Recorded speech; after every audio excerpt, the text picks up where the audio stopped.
এখন ঘটনা হলো আমাদের তো কোনো বেতন নাই, সরকার মানুষের সহজে তো বোঝান যাবে যে কোনো বেতন নাই, আমরা কোনো টাকা পাই না। একটা দলিল লেগে 80,000 টাকা আমরা পাই, এই বিনিময়ে আমরা কাজ কাম করি, আর বেশি কিছুই নেই। এখন এটা অনেকে আমাকে দুঃসাথে দলিল লেগে শুনছিলেন, অনেকে নিজের গাড়ির কাগজই নিজে বোঝে না, তাই মরিশাল বিচার অস্কিবাগ দলিল লেগে অবসর নাই গান নাম কথা। এরা করা তো ঠিক না। এখানে দলিল সুস্থ হবে, কাগজপত্র সম্পূর্ণ দেখবে,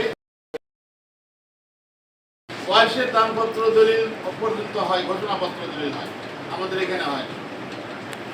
এখানে ওসিয়ত, বন্ধুরনামা, তারপরে নাদাবি, বায়নানামা, তার পাওয়ার বাটনি, এই ভুল সুসুন এই দলিলগুলো বৃহত্তমকের টাকা থাকে, আমাকে পক্ষে দেওয়া সম্ভব না, কাছে কাছে চাওয়া সম্ভব।